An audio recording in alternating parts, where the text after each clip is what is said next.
సంపద సృష్టించడం అంటే ఇదేనా? ప్రజలపైన ట్యాక్సులు పెట్టడము ఇదేనా సంపద సృష్టించడం అంటే? నాకు ఏదో పూర్వం రోజుల్లో కొంతమంది రాజులు గుర్తొచ్చేవారు. ఇదే సేమ్ టైప్లో సామాన్య ప్రజలపైన పన్నులు వేసి ఖజానాన్ని నింపుకునేవారు. సేమ్ ఇదే పద్ధతి కనబడతా ఉంది చంద్రబాబు నాయుడు గారు వ్యవహార శైలి చూస్తూ ఉంటే. అసలు ఇది ఎక్కడ ధోరణి అని అడుగుతూ ఉన్నాం. మళ్ళీనేమో డైరెక్ట్గా ఇవాళ ఈనాడు పేపర్లో రాస్తూ ఉన్నారు. ఈనాడు పేపర్లో డైరెక్ట్గా వెసులుబాటు కల్పించండి అని చెప్తా ఉన్నారు. ఎంత అన్యాయం అండి ఇది! ఒక్కసారి ప్రజలందరూ కూడా ఆలోచన చేయండి. చంద్రబాబు నాయుడు గారు సంపద సృష్టించడం అంటే ఇదేనేమో బహుశా. విజయవాడ వరదల పేరు చెప్పి కొన్ని వందల కోట్ల రూపాయలు ఎట్లాగా చందాల రూపేణ కలెక్షన్ చేశారు. దాన్ని ఏ రకంగా ఖర్చు పెట్టారు, దాంట్లో ఏ రకంగా డబ్బులు పక్కదారి పట్టించారు అనేది అందరికీ తెలిసిపోయింది. అది కాక అంటే ఎన్ని వేల కోట్ల రూపాయలు వస్తుంది. దీన్ని ప్రజల్ని ఏ రకంగా మోసం చేస్తూ ఉన్నారనేది ఒక్కసారి గమనించమని కోరుతాం. ఇది కాకుండా రెండో అంశము, ప్రధానమైన అంశం, కరెంట్ స్మార్ట్ మీటర్ల గురించి మాట్లాడుతూ ఉన్నారు. నేను ఒకటి అడుగుతూ ఉన్నా ఇదే చంద్రబాబు నాయుడు గారిని, ఈ కరెంట్ స్మార్ట్ మీటర్లు నాకు ఒక సామెత గుర్తొస్తూ ఉంది. ఆ సామెత ఏంటంటే, చిన్నప్పుడు మేము చదువుకునేటప్పుడు ఇంగ్లీష్లో ఒక కామాకున్న ఇంపార్టెన్స్ గురించి చెప్పారు. ఒక సామెత చెప్తాను. ఇంగ్లీష్లో ఒక జడ్జి గారంట ఒక స్టేట్మెంట్ రాసినప్పుడు ఒక అతనికి hang him not leave him అంటే ఒక కామా తీసుకొచ్చి హ్యాంగ్ హిమ్ నాట్ అంటే ఆయన్ని ఉరి తీయద్దు, వదిలేయండి అని దానికి అర్థం. హ్యాంగ్ హిమ్ నాట్ పక్కన కామా పెట్టాలి.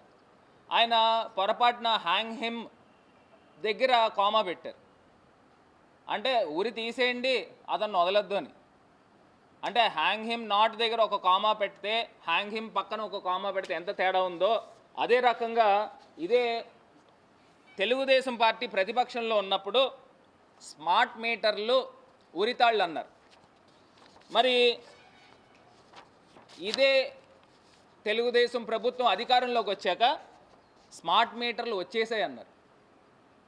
అంటే మీరు మాట్లాడితే, మీరు చేసే పనులు ఏదైనా ఉంటే అది తప్పు కాదు, పక్కనోడు చేస్తే తప్పులన్నా.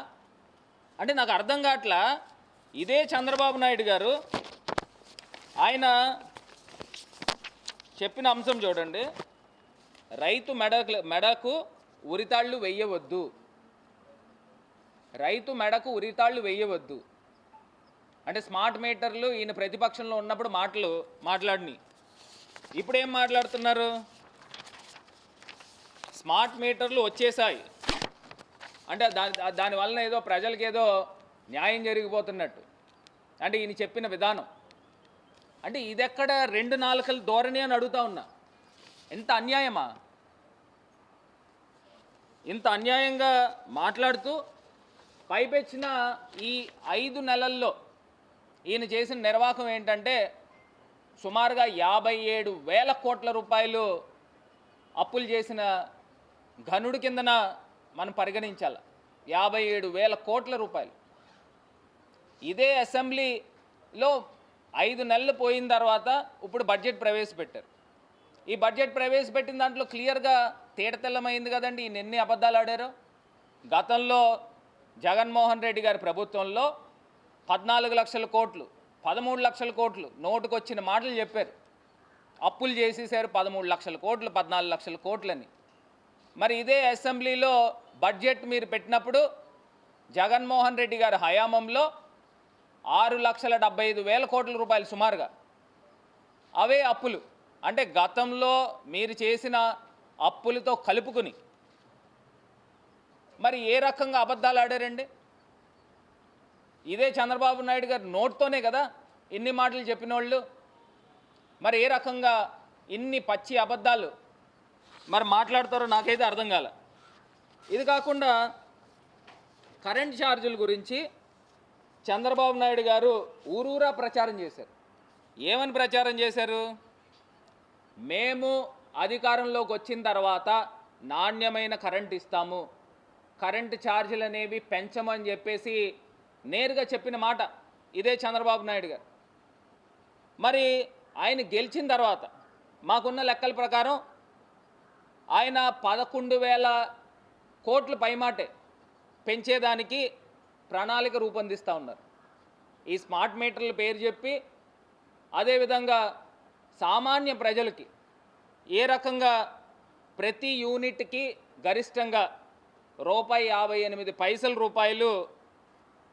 మరి నవంబర్ 15 నుంచి ఈ యొక్క కరెంటు ఛార్జీల యొక్క బాధుడు మరి చంద్రబాబు నాయుడు గారి ప్రభుత్వంలో వేయబోతూ ఉన్నారు. మరి ఇంతకన్నా అన్యాయం ఎక్కడైనా ఉందండి? అసలు స్కూళ్ళ పరిస్థితి ఏమైనాయండి? చిన్నపిల్లలకి మీరు కనీస పక్షాన ఏదైతే మధ్యాహ్న భోజనం పథకం అసలు నడుస్తూ ఉందా? క్వాలిటీ ఫుడ్ పెడతా ఉన్నారా? స్కూళ్ళ పరిస్థితులు ఏ రకంగా దారుణాతి దారుణంగా తయారు చేశారో అర్థమవుతోంది. మరి ఇది కాకుండా ఇదే చంద్రబాబు నాయుడు గారి ప్రభుత్వంలో బియ్యం రేట్లు ఎంత ఉన్నాయండి, నూనె రేట్లు ఎంత ఉన్నాయండి, ఇప్పుడు కరెంటు ఛార్జీలు.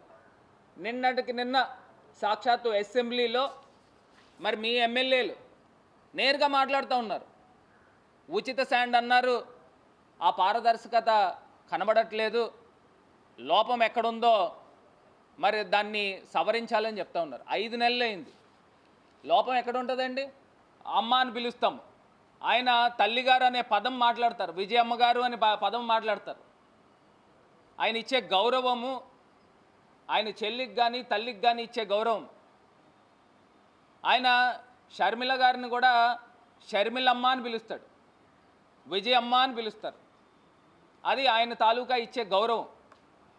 జనరల్గా ఆయన బ్రదర్ కింద అన్న కింద ఉన్నప్పుడు పేరు పెట్టి పిలవచ్చు చెల్లెల్ని, కానీ ఆయన షర్మిలమ్మనే పిలుస్తాడు. మా దగ్గర ఎప్పుడైనా టాపిక్ వచ్చినా లేకపోతే గతంలో ఎప్పుడు మేము మాట్లాడినా ఆయన వాడే పదం అది, ఆయన ఇచ్చే గౌరవం అది. మనం జనరల్గా మేము ఇంట్లో మా చెల్లిని పేరెట్టే పిలిచేస్తాం, కానీ జగనన్న అట్లా కాదు. అమ్మ అని దానికి వెనకాతల దాని వెనకాతల ఆ పదం చేర్చి మరి జగనన్న మాట్లాడతాడు. అది ఆయనకున్న విజ్ఞత. ఒక్కసారి రాష్ట్ర ప్రజలు కూడా ఒకసారి ఆలోచన చేయండి, రాష్ట్ర ప్రజలు కూడా ఒకసారి గమనించండి. అంటే ఈనాడులో హెడ్లైన్స్లో నేరుగా ఆ రకంగా పదాలు వాడచ్చా అని అడుగుతా ఉన్నా. అంటే చంద్రబాబు నాయుడు గారు నోట్లోంచి వచ్చిన పదాలు అవి మరి ఏ రకంగా మాట్లాడతారు? అంటే రాష్ట్ర ప్రజలకి ఈ రకమైన గ్లోబస్ ప్రచారం చేస్తూ ఉన్నారా అని అడుగుతా ఉన్నా.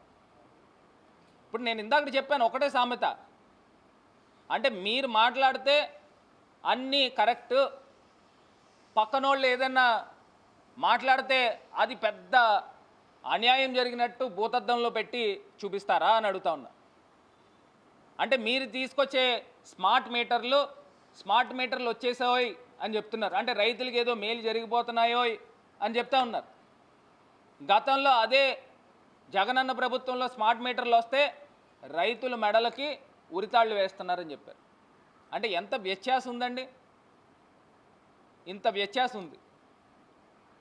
ఒక్కసారి ఈ అన్ని అంశాలు కూడా ఒక్కసారి మళ్ళీ ప్రజల్ని ఆలోచన చేయమని కోరుతా ఉన్నా. ప్రధానమైనది 1% సర్ఛార్జ్ అనేది, ఇది రాష్ట్ర ప్రజలు ఎవరు కూడా ఒప్పుకోరు. అంటే మీరు రాష్ట్ర ప్రజలు ఏది కొన్నా కానీ 1% ఎక్స్ట్రా ట్యాక్స్ కట్టే కార్యక్రమము కేవలం ఆంధ్రప్రదేశ్లో జరగబోతూ ఉంది. మరి ఆయన సాక్షాత్తు ముఖ్యమంత్రే కోరుతూ ఉన్నాడు, వెళ్ళి ఫైనాన్స్ మినిస్టర్ గారిని మాకు 1% ట్యాక్స్ పెంచుకోవడానికి వెసులుబాటు కల్పించండి అని కోరుకుంటా ఉన్నాడు. అంటే ఈయన వెళ్ళి ఢిల్లీకి వెళ్ళి నిధులు తేవాల్సింది పోయి రాష్ట్ర ప్రజలపైన బండరాయిలు వేస్తారా అని అడుగుతా ఉన్నా. ఇది చాలా అన్యాయము, ఎట్టి పరిస్థితుల్లో కూడా రాష్ట్ర ప్రజలు ఒప్పుకోరు అని కూడా ఈ సందర్భంగా మరి తెలియపరుస్తూ, ఇంకొకటి బడ్జెట్ ఇంత క్లిష్ట సమయంలో వెంటిలేటర్ మీద ఉన్న ప్రభుత్వాన్ని తీసుకొచ్చి బతికిచ్చాం. దీన్ని ది బెస్ట్ బడ్జెట్, నేను ఇప్పుడు దాకా 14 బడ్జెట్లు పెట్టాను, ఇది 15వ బడ్జెట్, ఇది ది బెస్ట్ బడ్జెట్ అని ఆయన కొనియాడుతూ ఉన్నాడు. నేను అడుగుతా ఉన్నా ఇదే చంద్రబాబు నాయుడు గారిని, మీరు సూపర్ 6 హామీలు మీరు అంశాలు పెట్టారు. ఆ సూపర్ 6 హామీల్లో నేను నేరుగా అడుగుతా ఉన్నా, మీరు తల్లికి వందనం అన్నారు. ఆ తల్లికి వందనానికి సంబంధించి లెక్కల ప్రకారము సుమారుగా 82 లక్షల మంది పిల్లలు ఉన్నారు, స్కూల్కి వెళ్ళే పిల్లలు. దానికి సంబంధించి సుమారుగా 12,000 కోట్ల రూపాయలు అవసరమైతే మీరు కేవలం 5,000 కోట్ల రూపాయలే బడ్జెట్లో దాంట్లో పెట్టారు. అంటే మీరు ఎంతమంది పిల్లల్ని చదివిద్దాం అనుకుంటున్నారు? ఇదే రకంగా రైతు భరోసా ఏమైంది? రైతు భరోసా దానికి సంబంధించి బడ్జెట్ మీరు ఏం పెట్టారు? అందులో ఏం పెట్టలేదే. సుమారుగా ఆంధ్రప్రదేశ్ వ్యాప్తంగా మహిళలు మీరు ఇస్తానన్న 1,500 రూపాయలు, దానికి సంబంధించి బడ్జెట్ ఏం పెట్టారు? అందులో బడ్జెట్లో ఏం లేదే. మీరు సిలిండర్లు అని చెప్పారు, ఉచిత సిలిండర్లని. జగనన్న గతంలో ఇచ్చే డబ్బులు క్రమం తప్పకుండా వచ్చాయి. మీరు కేవలం దీపం పథకంలో ఉన్న మహిళలు మట్టుకే మీరు సిలిండర్ల గురించి మాట్లాడుతున్నారు. అదేవిధంగా ఉచిత బస్సు గాలికి వదిలేశారు. మరి ఇన్ని రకాలుగా ప్రజల్ని మోసం చేసి ఓట్లు వేయించుకుని మరి ఈ రకంగా అన్యాయం చేస్తారా అని అడుగుతా ఉన్నా, ఈ రకంగా మోసం చేస్తారా అని అడుగుతా ఉన్నా. అంటే ఈ అంశాలు అన్నిటి గురించి ఎవరైనా సోషల్ మీడియాలో మాట్లాడితే వాళ్ళందరిపైన కేసులు పెట్టేదానికా? ఇప్పుడు సోషల్ మీడియాలో ఉన్న వ్యక్తులందరిపైన కేసులు పెడతా ఉన్నారు. అంటే ఈ లోపభూయిష్టమైన ఈ బడ్జెట్ గురించి ఖచ్చితంగా ప్రజలందరూ మాట్లాడతారు, సోషల్ మీడియా వేదికగా మాట్లాడతారు. దాన్ని కూడా మీరు కేసులు కట్టి అరెస్టులు ఏ రకంగా చేస్తూ ఉన్నారు? ఇది అన్యాయం కాదా అని అడుగుతా ఉన్నా. గతంలో మీరు ప్రతిపక్షంలో ఉన్నప్పుడు మీరు ఎవరి కాళ్ళు నోటుకొచ్చినా సోషల్ మీడియాలో ప్లాట్ఫాముల్లో మీరు పోస్టులు పెట్టారు. గతంలో ఎప్పుడైనా ఇంత దారుణమైన కేసులు కట్టిన సందర్భాలు ఉన్నాయా అని అడుగుతా ఉన్నా. ఇంత దారుణమైన అరెస్టులు చేసిన సందర్భాలు ఉన్నాయా అని అడుగుతా ఉన్నా. ఒకే వ్యక్తి పైన 20 పోలీస్ స్టేషన్లలో కేసులు కడతారా? 20 చోట్ల కంప్లైంట్లు వచ్చినాయి. ఇక్కడ మొన్నటికి మొన్న ఒక సోషల్ మీడియా వ్యక్తిని అరెస్ట్ చేసి కోర్టు రిమాండ్కి ఇస్తే మళ్ళీ పీటీ వారెంట్ కింద వేరే స్టేషన్ తీసుకెళ్ళారు. అలా స్టేషన్లు తిప్పుతూ ఉన్నారు. దీన్ని ఏమంటారు? ఇది హ్యూమిలియేషన్ కాదా? ఇవన్నిటి గురించి కూడా ఒక్కసారి మళ్ళీ మీరు పునరాలోచించుకుని మీరు మాట్లాడే ప్రతి అంశము, ప్రతి విషయము కూడా మీరు కేంద్రంతో మాట్లాడిన 1% ఏదైతే సర్ఛార్జ్ గురించి మీరు మాట్లాడారో దాన్ని బేషరతుగా వెనక్కి తీసుకోవాల్సిందిగా వైఎస్ఆర్ కాంగ్రెస్ పార్టీ తరపున డిమాండ్ చేస్తాం. మరిన్ని వీడియోస్ కోసం ఛానల్ ని సబ్స్క్రైబ్ చేయండి. లేటెస్ట్ అప్డేట్స్ కోసం వాట్సాప్ ఛానల్ ని ఫాలో అవ్వండి. ఆ లింక్ డిస్క్రిప్షన్ లో ఉంది.